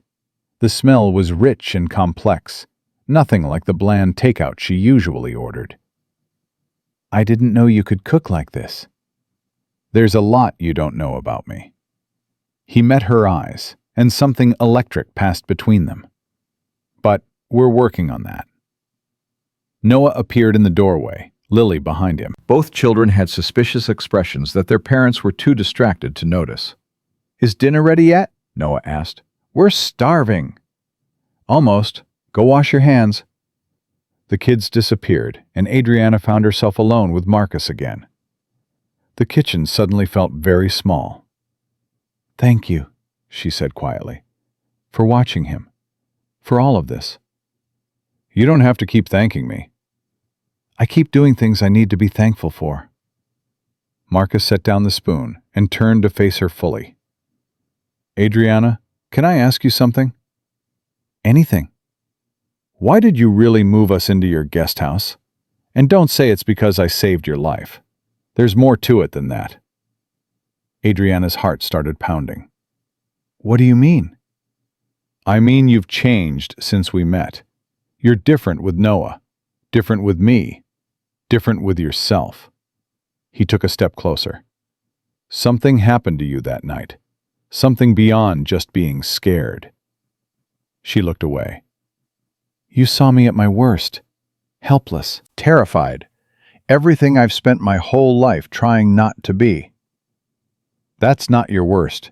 That's just human. I'm not supposed to be human. I'm supposed to be strong, untouchable, in control. Who told you that? Everyone. My father, my ex-husband, the board, the world. Her voice cracked. Women in my position don't get to be vulnerable. We don't get to be scared. We have to be twice as hard just to be taken half as seriously. That sounds exhausting. It is. She finally met his eyes. And then you jumped in front of a bullet for me. A stranger. Someone you had no reason to protect. And I realized that everything I thought mattered. The money, the power, the control. None of it could save me. Only you could. Marcus was quiet for a long moment. Then he reached out and took her hand. You want to know why I did it? You said it was because I have a son. That was part of it, but not all of it. He squeezed her fingers. I did it because when I looked at you, I saw someone worth saving. Not a CEO, not a billionaire, just a woman who needed help. And I couldn't walk away from that. I've never been able to walk away from that. Why not? Because my wife was the same way. She saw people, not positions. She helped everyone, no matter who they were.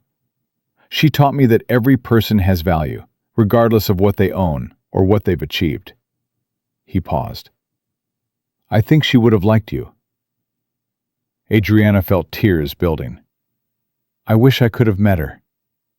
Me too. Marcus lifted their joined hands. She told me once that the universe puts people in your path for a reason, that there are no accidents, only opportunities. I didn't believe her then. I was too angry, too broken after she died. He took a breath. I believe her now. What do you mean? I mean, I don't think it was an accident that I was in that parking garage that night. I don't think it's an accident that you moved us into your guest house. Or that our kids have become best friends, or that we've spent the last 6 weeks building something together. His voice dropped. I think we were supposed to find each other. I just didn't understand it until now. Adriana's heart was racing so fast she thought it might burst. Marcus. Dad, is dinner ready yet? Lily's voice shattered the moment.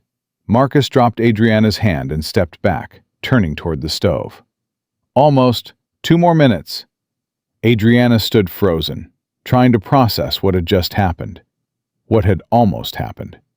But the moment was gone, and the children were rushing in, and real life resumed its normal chaos. Dinner was chaos in the best possible way. Noah spilled gumbo on himself twice. Lily told an elaborate story about a dragon she'd imagined in the clouds. Marcus kept adding hot sauce to everything, despite Adriana's protests that he was going to give himself an ulcer. It's not spicy enough without it.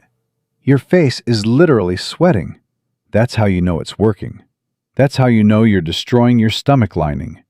My stomach is fine. I survived marine chow for 12 years. This is nothing. The children giggled at their bickering, exchanging knowing looks that neither adult noticed. After dinner, they all ended up in the living room. Lily and Noah had somehow convinced everyone to play a board game, some complicated children's version of Monopoly that seemed to have rules neither adult understood. Why does the dinosaur get $300 when he passes go? Because he's special. That's not in the rules. We made new rules. Dinosaurs are special. Marcus looked at Adriana helplessly. She shrugged. I stopped trying to understand children's games a long time ago. But you have all these games in your house. Maria plays them with Noah. I just buy them. Something flickered across Marcus's face. Sadness, maybe. Or understanding. We should play more often, he said quietly. All of us. I'd like that. The game continued until both children started yawning. Marcus carried Noah to bed, while Adriana walked Lily back to the guest house. When they met in the middle of the yard, the stars were out and the night was warm. Thank you again, Adriana said. For everything. Stop thanking me. I can't help it. They stood there in the darkness, neither willing to move. I should go in, Marcus said finally. Make sure Lily brushes her teeth. Right, of course. Neither of them moved. Adriana. Yes? He looked at her for a long moment. Then he shook his head. Good night. Good night. He walked away, and Adriana watched him go with a feeling she couldn't name. Lily was waiting for Marcus when he got inside. Daddy, why didn't you kiss her? What? Miss Adriana. You were standing right there in the dark, and you didn't kiss her. Baby, that's not... Noah and I saw you through the window. We were watching. You were spying on us? We were observing. There's a difference. Marcus sat down heavily on the couch. Lily, what Miss Adriana and I have... It's complicated. No, it isn't. Yes, it is. There are things you don't understand about adults and relationships and... Daddy... Lily climbed onto the couch beside him and took his hand. Do you like Miss Adriana? Marcus was silent. Because I think she's really nice, and she makes you happy. And she learned how to braid my hair even though she was really bad at it. And Noah says she never used to smile before, but now she smiles all the time. Lily squeezed his fingers. Don't you think maybe the universe sent her to us, like Mommy said? Marcus felt his throat tighten. How do you remember that? I remember everything Mommy said. Lily's eyes were serious. Too serious for a 7-year-old. She said that life sends us what we need when we're ready for it. Maybe we weren't ready before, but maybe we are now. Marcus pulled his daughter into a hug and held her tight. When did you get so wise? I learned from Mommy. And from you. He kissed the top of her head. I love you, baby girl. I love you too, Daddy. She pulled back and looked at him. So, are you going to tell Miss Adriana how you feel? It's not that simple. Yes, it is. You just walk up to her and say, I like you and I think you're beautiful, and I want us to be a family. Marcus laughed despite himself. Is that what I should say? Yes, it's direct. Miss Adriana likes direct. She told me so. When did she tell you that? When we were braiding hair. We talked about lots of stuff. Lily grinned. She asked me about you. What you like, what makes you happy, what you were like when Mommy was alive. She asked about your mother? Yeah. She said she wished she could have met her. She said Anyone who made you love them so much must have been really special. Marcus's eyes burned. She also asked if I would be okay with you dating someone new. Lily paused. I said yes, as long as it was her. Lily, I'm just telling you so you know, in case you were worried about what I would think. She hugged him again. I want you to be happy, Daddy. You've been sad for so long, and Miss Adriana makes you not sad. Marcus didn't trust himself to speak. His 7-year-old daughter had just given him permission to move on, to love again, to build something new. And she'd done it with a grace and wisdom that humbled him completely. Okay, he said finally. I'll think about it. Don't think too long. Miss Adriana isn't going to wait forever. How do you know that? Because Noah says there's a man at her company who keeps asking her to dinner. And she keeps saying no, but Noah says he's very handsome and very persistent. Marcus felt something sharp in his chest. Is that so? Yeah, so you should probably hurry up. This isn't a competition. Everything's a competition. That's what Miss Adriana says about business. Marcus laughed again. You've been spending too much time with her. I like spending time with her. She's smart and nice, and she smells good. Lily smiled.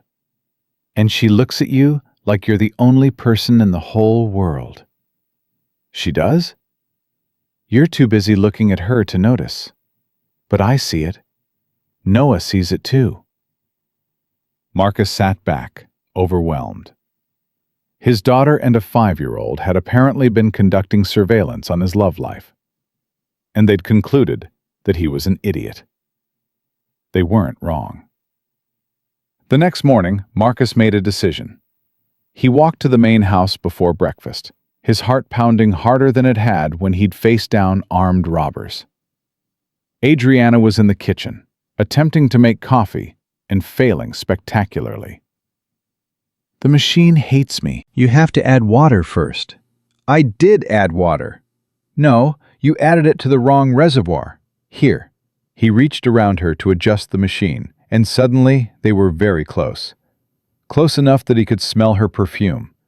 Close enough that he could see the tiny freckles on her nose that her makeup usually covered. Close enough that the words came out before he could stop them. I need to tell you something. Adriana went still.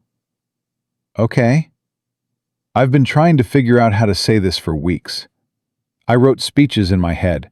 I practiced in the mirror like a fool. But nothing sounded right. He took a breath. So I'm just going to say it plain, the way I should have said it a long time ago. Marcus, I love you. The words hung in the air between them. Adriana's eyes went wide. I know I don't have any right to say that. I know you're you, and I'm just a security guard with one good arm and a daughter who's smarter than I am. I don't have money or power or anything you're used to. All I have is, stop! He stopped. Adriana was crying. Tears streamed down her face, and she made no move to wipe them away. Stop telling me all the things you don't have. Her voice was fierce despite the tears. Stop acting like you're not enough. Adriana, you jumped in front of a bullet for me. You almost died. And every day since, you've shown me what it means to really love someone.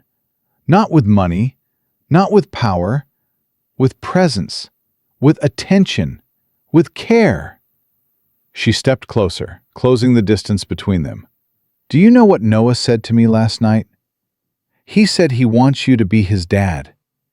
He said you're the first grown-up who's ever really listened to him. The first one who makes him feel like he matters. Marcus felt his throat close. My own son barely knew me before you came along. I was so busy being successful that I forgot to be a mother. You taught me how to do that. You and Lily both. She took his face in her hands. So don't you dare tell me you're not enough. You're more than enough. You're everything. I don't know how to be what you need. You already are. She was smiling through her tears now. You already are, Marcus. You have been since the beginning. He kissed her. It wasn't graceful. It wasn't smooth. It was desperate and messy and long overdue. But it was perfect. When they finally broke apart, they heard giggling from the doorway. Noah and Lily stood there, holding hands, grinning like they'd just won the lottery. I told you it would work, Lily said to Noah. You were right. The plan worked perfectly. Marcus and Adriana looked at each other, then back at the children. What plan? Marcus asked. Operation Get Our Parents Together, Noah said proudly. We've been working on it for weeks. You've been scheming?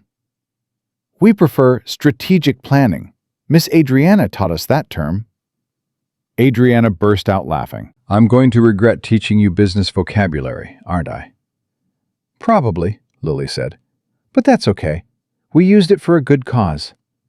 Marcus looked at his daughter, then at Noah, then at the woman he loved. A good cause, huh? The best cause. Lily ran to him and hugged his legs. We just wanted everyone to be happy, Daddy. Is that okay? Marcus knelt down and pulled her close with one arm, then reached out to Noah with the other. Yeah, baby girl. That's more than okay. Adriana joined them on the floor, and for a moment, the four of them just held each other in the kitchen, coffee forgotten, breakfast delayed, the whole world outside the windows meaningless. They were a family. Not by blood, not by law, not yet, but by choice, by love, by the simple act of showing up for each other when it mattered most. And that, Marcus thought, was the only thing that really counted. Dorothy found out about the kiss before lunch. Lily called her grandmother to report the news, and Dorothy showed up at the main house an hour later, wheeling herself through the front door like she owned the place. Well, it's about damn time. Mama, don't mama me. I've been waiting for you two to get your act together for weeks. She wheeled herself up to Adriana and took her hand. Welcome to the family, honey. I'm sorry in advance for my son's stubbornness. I think I can handle it. That's what I said too. 40 years later, I'm still handling it. Dorothy grinned. But he's worth it. They both are. Adriana looked at Marcus, who was watching her with an expression of pure joy. Yeah, she said softly. They really are. The weeks that followed were the happiest of Marcus's life. He woke up every morning knowing that Adriana would be there for breakfast, that Lily and Noah would be laughing in the backyard, that Dorothy would call at least 3 times to offer unsolicited advice about everything from relationships to recipes. It wasn't perfect. Nothing ever was. Adriana still worked too much sometimes. Marcus still struggled with his recovery. The kids fought over toys and TV shows and who got the last pancake. Dorothy still criticized everything and everyone with equal enthusiasm. But it was real. It was theirs. And Marcus wouldn't trade it for anything. 2 months after the kiss in the kitchen, Detective Morrison called. Marcus was helping Lily with her homework when his phone rang. He didn't recognize the number, but something made him answer anyway. Mr. Johnson? This is Detective Morrison with the Detroit Police Department. We met at the hospital after your incident. Marcus remembered him. A tired-looking man with kind eyes who'd taken his statement while he was still groggy from surgery. I remember. What can I do for you, Detective? We got them. Marcus went still. What? The men who attacked Mrs. Sterling. We've been working the case for months, and we finally got a break. Someone talked. We have all 3 in custody. Marcus's hand tightened on the phone. You're sure? You're sure it's them? Positive. DNA from the scene matched. One of them still had the gun. It's over, Mr. Johnson. Over. The word echoed in Marcus's mind.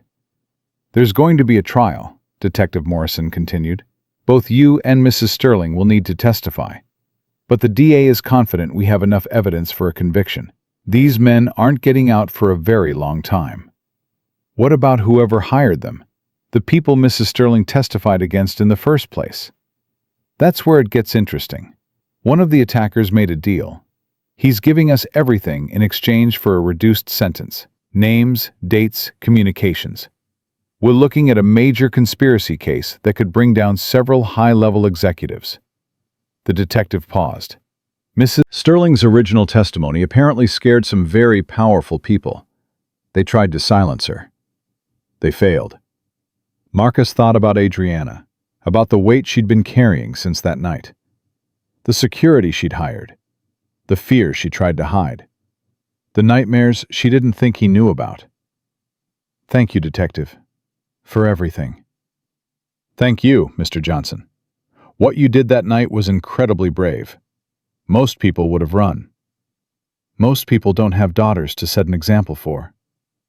He hung up and sat for a long moment, staring at nothing. Daddy? Lily's voice was small. Is everything okay? Marcus smiled and pulled her into a hug. Everything's great, baby girl. Everything's finally great. Adriana cried when he told her. Not the quiet, dignified tears he'd seen before. These were big, ugly sobs that shook her whole body. She buried her face in his chest and let go of everything she'd been holding since that night in the parking garage. It's over, she kept saying. It's really over. It's really over. I've been so scared. Every day I've been waiting for them to come back, for something else to happen, for the other shoe to drop. The other shoe dropped. It's over now. She pulled back and looked at him with red, swollen eyes. I don't know how to not be scared anymore.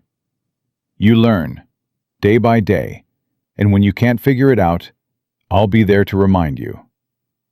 Marcus wiped her tears with his thumbs. You're not alone anymore, Adriana. Whatever comes next, we face it together. Promise? Promise. They held each other in the quiet of the evening, and for the first time in months, Adriana felt the knot in her chest begin to loosen. The trial came 6 months later. Marcus sat in the courtroom, watching the 3 men who had nearly killed him. They looked smaller than he remembered, less threatening, just ordinary men who had made terrible choices. Adriana testified first. She walked to the stand with her head high, looking every inch the powerful CEO she was. But Marcus saw the slight tremor in her hands, the way she avoided looking at the defendants. He caught her eye and nodded. You've got this. She testified for 3 hours. She described the attack, the threats, the terror of thinking she was going to die. Her voice never wavered. Her facts never changed. She was magnificent. When it was Marcus's turn, he told the truth. I saw men with weapons threatening an unarmed woman. I saw a person who needed help. I did what anyone would do. Not everyone would throw themselves in front of a bullet, Mr. Johnson, the prosecutor said. Then maybe more people should. The defense attorney tried to rattle him, suggested he was after Adriana's money, implied their relationship was inappropriate, questioned his motives, his character, his judgment. Marcus remained calm through all of it. I saved her life because it was the right thing to do. Everything that happened after was just 2 people finding each other at the right time. He looked at Adriana across the courtroom. Sometimes the universe puts people in your path for a reason. I believe that now. The jury deliberated for 6 hours. They came back with guilty verdicts on all counts. When the verdicts were read, Adriana grabbed Marcus's hand and squeezed so hard he thought his fingers might break. It's done, she whispered. It's finally done. Yeah, it's done. They walked out of the courthouse together, past the reporters and cameras, past the crowds and chaos. They didn't stop to make statements. They didn't pause for questions. They just kept walking until they reached the car where Dorothy was waiting with the kids. "Well?" Dorothy demanded. "Guilty," Marcus said. "All counts." Dorothy raised her hands to the sky. "Thank you, Jesus! Now can we please go get some food? These children have been driving me crazy for the last 3 hours." "We weren't that bad," Lily protested. "Child, you asked me if we were there yet approximately 47 times. I counted." "I was excited." "You were annoying. There's a difference." The normalcy of the bickering made Adriana laugh through her tears. This was her family now. Loud, messy, imperfect, beautiful family. 3 months after the trial, Marcus proposed. He'd been planning it for weeks. He'd asked Dorothy for her blessing. He'd talked to the kids, both kids, about whether they were okay with it. He'd even consulted Jennifer, Adriana's assistant, about her schedule to make sure he picked the right moment. But when the moment came, all his careful planning went out the window. They were in the backyard. Lily and Noah were chasing fireflies. Dorothy was inside watching her cooking shows. The evening was warm and quiet and perfect. Adriana was laughing at something Lily had said, her head thrown back, her eyes bright. Marcus didn't plan what happened next. He just knelt. Adriana turned and saw him, and her laughter died in her throat. "Marcus, what are you—" "I had a whole speech prepared. I've been practicing it for weeks. Dorothy helped me write it, so you know it's good." "Marcus, but I can't remember any of it right now, so I'm just going to say what I feel." He took her hands. "I love you. I love who you are when you're running a company and who you are when you're burning pancakes. I love how hard you try to be a good mother and how scared you are of getting it wrong. I love that you learned to braid hair from YouTube videos and that you cry at commercials and that you still can't figure out how to work your own coffee machine." Adriana laughed through the tears that were already falling. "I don't have money. I don't have power. I don't have any of the things you're used to. All I have is my heart, and I gave that to you the moment I jumped in front of that bullet." He squeezed her hands. "Marry me, Adriana. Let me spend the rest of my life showing you what love looks like." Adriana stared at him, speechless. "She's supposed to say yes," Lily whispered loudly to Noah. "That's how it works." "Maybe she forgot the words," Noah whispered back. "Grown-ups do that sometimes." Adriana burst out laughing. "I didn't forget the words." "Then what's the answer?" Marcus asked, his heart pounding. She dropped to her knees in front of him, ruining her expensive dress in the grass. "Yes, 1,000 times yes. Yes to everything. Yes to you and Lily and this beautiful, chaotic, imperfect life we're building. Yes." Marcus kissed her, and the kids cheered, and somewhere inside, Dorothy started banging pots together in celebration. "About time!" the old woman shouted through the window. "I've been waiting for this boy to get his act together for months."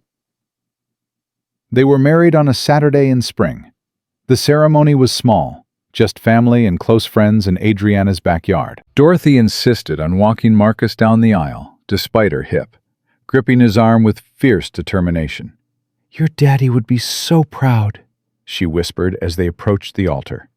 "And Denise, too. She always wanted you to find happiness again. I wish they were here. They are, baby. They're watching. I can feel them." Adriana walked herself down the aisle. She'd considered asking her brother, considered hiring someone, considered a dozen other options. In the end, she decided that she'd been walking alone for most of her life. She might as well walk these final steps alone, too.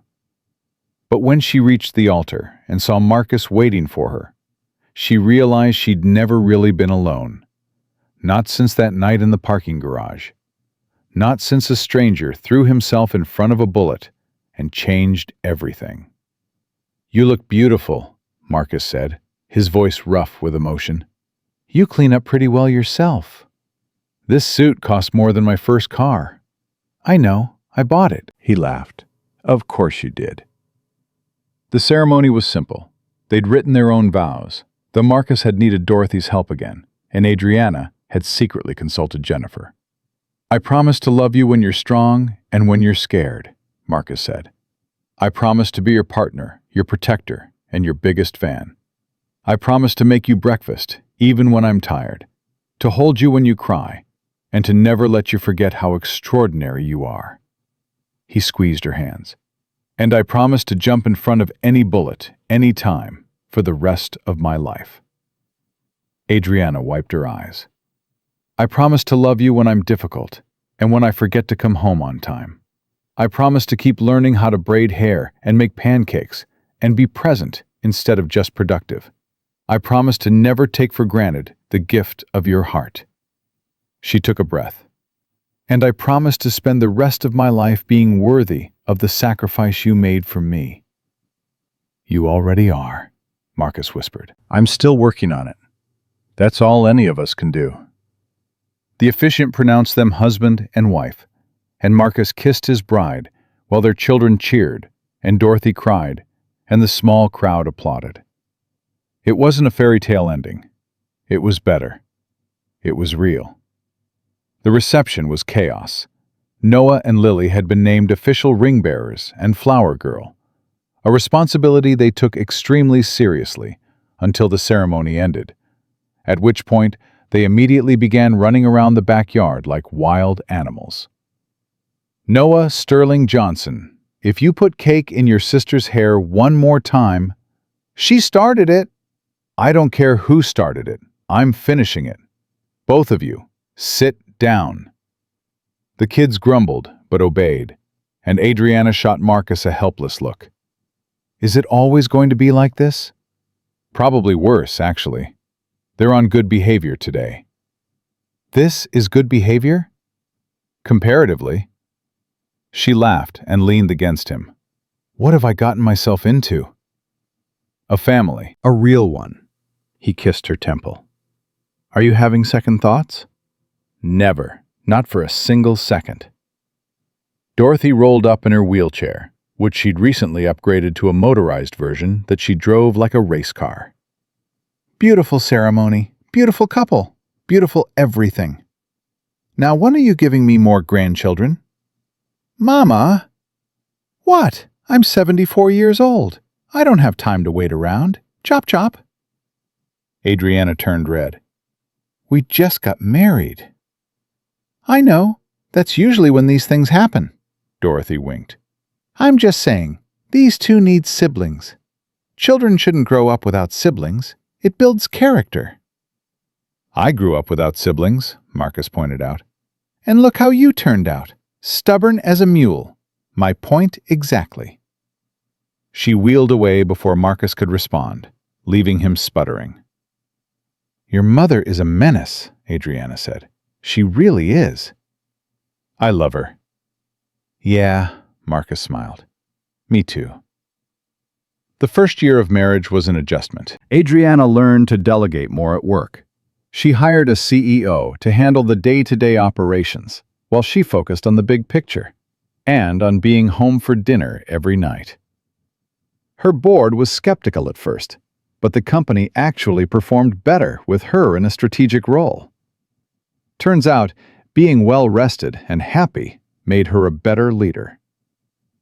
Marcus went back to work, but not as a security guard. Adriana had offered him a position running security for her company, and after much argument and negotiation, including a lengthy discussion about not wanting charity, he'd accepted. "It's not charity," Adriana had said for the 100th time. "You're qualified for the job. You're overqualified, actually. I'm lucky to have you." "You're biased." "I'm practical. My company needs good security. You're the best. It's simple math." Marcus couldn't argue with math. Lily and Noah adjusted to being siblings with remarkable ease. They fought constantly about toys, about TV, about whose turn it was to feed the dog they'd somehow acquired, but they also protected each other fiercely. When a boy at Noah's school made fun of his new fake family, Lily showed up at pickup with fire in her eyes. "Who said that? Point him out." "Lily, don't point him out." Noah pointed. Lily marched over to the boy, hands on her hips. "Listen here. Noah is my brother. Our family isn't fake. Our family chose each other, which is better than being stuck with people by accident. And if you ever make fun of him again, you'll have to deal with me." The boy, faced with a furious 8-year-old who was half a head taller than him, immediately apologized. That night at dinner, Marcus tried to lecture Lily about handling conflicts peacefully. You can't threaten every kid who says something mean. Why not? Because it's not how we solve problems. It worked, didn't it? That's not the point. Adriana hid her smile behind her napkin. She has a point. Don't encourage her. I'm just saying, she defended her brother. That's admirable. She threatened a 6-year-old. He had it coming. Marcus looked at the two of them, Adriana and Lily, united against him, and realized he was outnumbered. "This is what my life is now, isn't it?" "Yep," Dorothy said from the head of the table. "Welcome to marriage. You lose every argument. Might as well get used to it." 2 years after the wedding, Adriana's prediction about siblings came true. She found out she was pregnant on a Tuesday morning. She took 3 tests just to be sure, then sat on the bathroom floor and cried. Not because she was unhappy, she was terrified. She was 40 years old. She'd been a terrible mother the first time around. What if she failed again? What if she got sucked back into work and forgot to be present? What if this child grew up feeling as neglected as Noah had? Marcus found her there an hour later, still sitting on the floor, surrounded by positive pregnancy tests. "Adriana? What's wrong? Are you sick?" She held up one of the tests. Marcus stared at it, then at her, then back at the test. "Is that?" "I'm pregnant." His face went through about 17 emotions in 3 seconds. Shock, confusion, fear, and then, slowly, joy. "We're having a baby?" "We're having a baby." He dropped to the floor beside her and pulled her into his arms. "This is amazing. This is incredible. Why are you crying?" "Because I'm scared." "Of what?" "Of being a bad mother again. Of failing this child like I failed Noah." Marcus pulled back and looked at her. "You didn't fail Noah." "I wasn't there. For years, I wasn't there." "But you're there now. You've been there every day for 2 years. You learned, you changed, you grew." He cupped her face in his hands. "The woman who failed Noah doesn't exist anymore. You're someone new, someone better, someone who's going to be an amazing mother." "How can you be so sure?" "Because I've watched you. I've seen how hard you work at this. I've seen you put your children first, even when it was hard. Even when work called. Even when old habits tried to pull you back." He smiled. "You're not the same person you were, Adriana. None of us are. That's the whole point." She leaned into him, letting his certainty wash over her. "I'm still scared." "That's okay. We'll be scared together." He kissed her forehead. "And then we'll figure it out together. That's what we do." The children's reactions to the pregnancy news were characteristically different. Noah was ecstatic. "I'm going to be a big brother, a real big brother. Not just a stepbrother, but a real brother." Lily was more measured. "Does this mean I won't be the oldest anymore?" "You'll still be the oldest of the kids," Marcus assured her. "But there will be a baby?" Yes. Lily considered this. Babies are loud. They are. And smelly. Sometimes. And they take up a lot of attention. Marcus knelt down to her level. Are you worried about something, baby girl? Lily chewed her lip, a habit she'd picked up from Adriana. What if you love the new baby more than me? The question hit Marcus like a punch to the gut. He pulled Lily into a tight hug. That's never going to happen. Never. Do you hear me? But the new baby will be yours and Miss Adriana's. I'm just yours. You're not just mine. You're ours. You became Adriana's daughter the day we became a family. Blood doesn't matter, Lily. Love matters. And I love you just as much as I'm going to love this new baby. He pulled back and looked at her. You are my first child, my baby girl. Nothing will ever change that. Promise? Promise. Okay. Lily hugged him back. I guess a baby sister could be cool. Can we teach her to play soccer? We can teach her anything you want. What if it's a boy? Then we'll teach him too. Lily grinned. Deal. The baby was a girl. They named her Hope. Marcus held her for the first time in the delivery room, this tiny, perfect person who was somehow half him and half Adriana. She had her mother's nose and her father's eyes, and the most perfect little fingers he'd ever seen. Hey there, Hope, he whispered. I'm your daddy. I've got a lot to tell you about our family. Adriana watched from the bed, exhausted but glowing. What are you going to tell her? Everything. About how your mommy is the strongest woman I've ever met. About how your brother used to be so quiet, but now won't stop talking. About your sister, who's going to teach you everything she knows.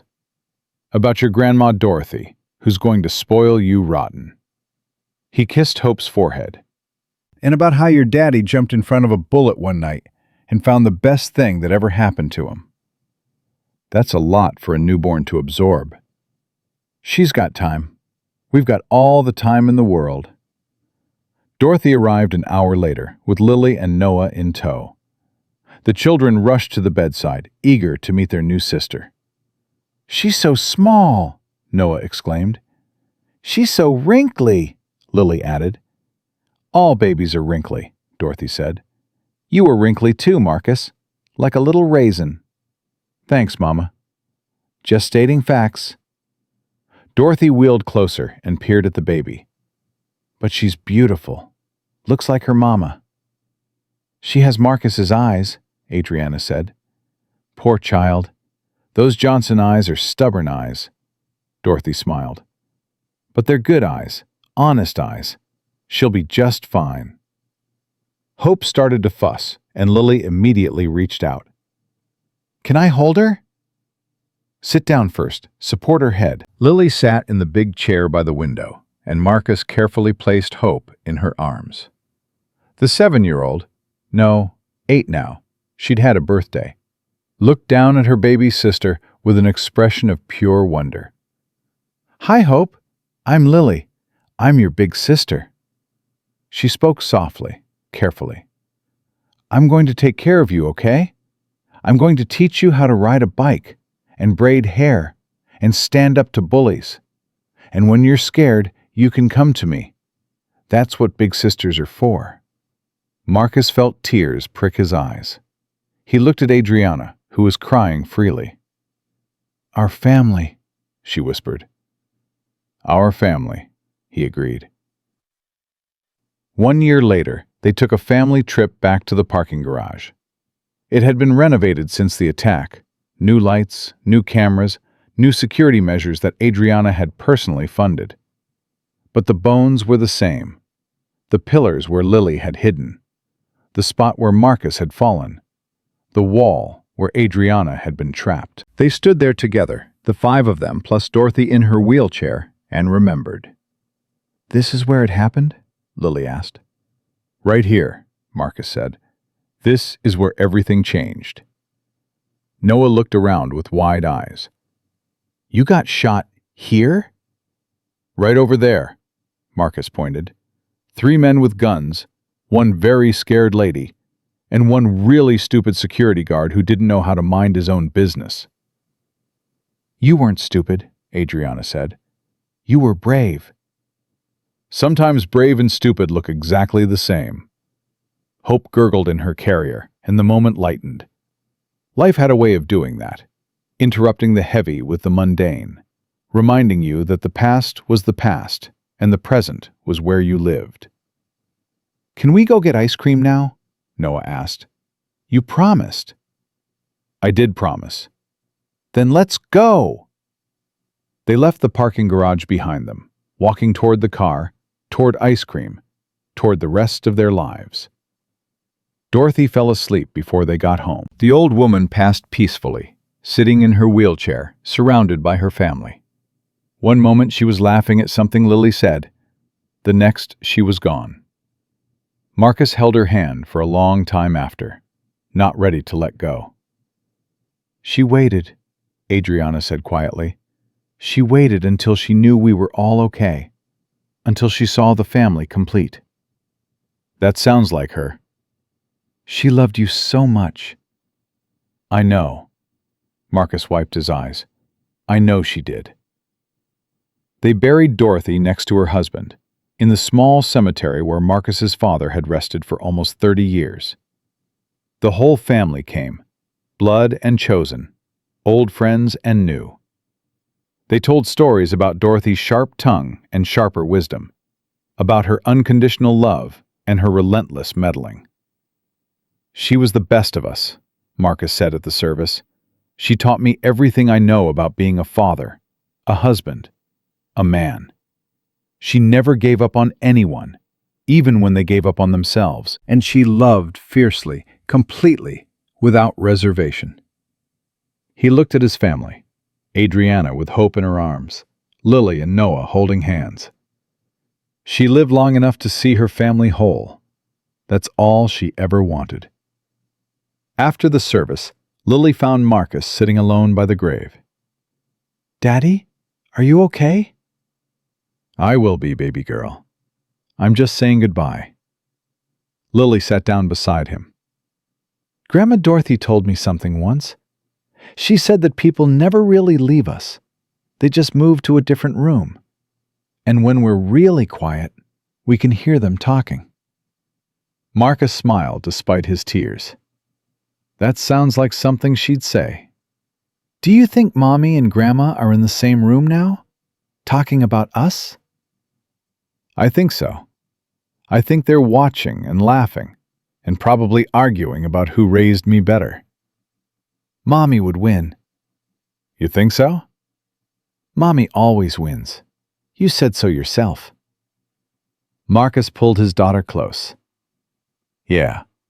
Mommy always wins. 5 years after that first night in the parking garage, Marcus stood in his backyard and looked at everything he'd built. The kids were playing. Noah at 10, Lily at 13, Hope at 4, chasing each other through the sprinklers in the summer heat.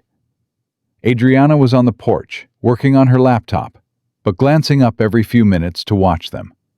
Always watching, always present. They'd built an addition onto the house. A room for Dorothy that had become Hope's nursery after she passed. A bigger kitchen for Sunday dinners.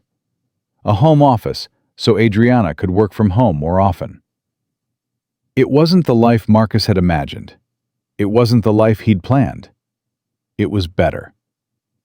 Daddy, Daddy, come play with us. Hope ran toward him, arms outstretched, face lit up with joy. Marcus scooped her up and spun her around, her giggles filling the air. Play what? Chase. Lily's it, but she's too slow. I heard that, Lily yelled from across the yard. You were supposed to. Marcus looked at his youngest daughter, this miracle who existed because he'd made one choice on one night to be brave instead of safe. You know what, Hope? Let's show them how it's done. He put her on his shoulders and charged into the game. and the yard erupted in screams and laughter and chaos. Adriana watched from the porch, her heart full. This was her life now. Not board meetings and power plays, not cold dinners alone in a mansion. This. Children laughing, a husband playing, a family living. She closed her laptop and walked down to join them. "Room for one more?" "Always," Marcus said, pulling her into the chaos. "Always." Later that night, after the children were in bed and the house was quiet, Marcus and Adriana sat on the porch and watched the stars. "Do you ever think about it?" Adriana asked. "About what would have happened if you hadn't been there that night?" "Sometimes." "What do you think?" "I think I'd still be working 2 jobs and barely getting by. I think Lily would be growing up without a mother figure.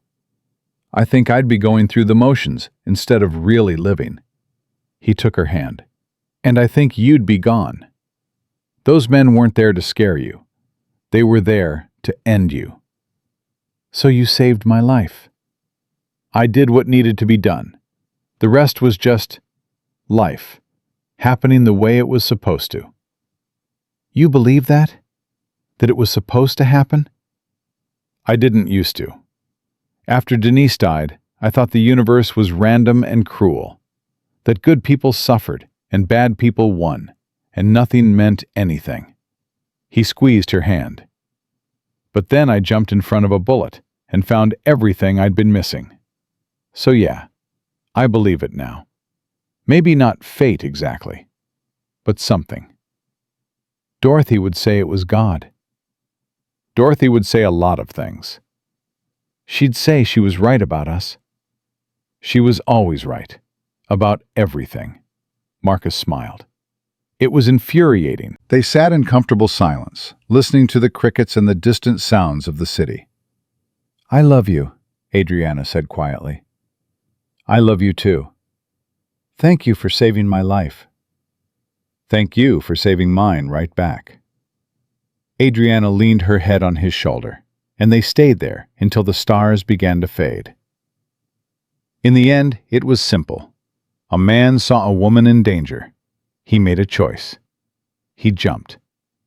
Everything else, the love, the family, the life they built together, was just what happened after. But that's how the best stories work.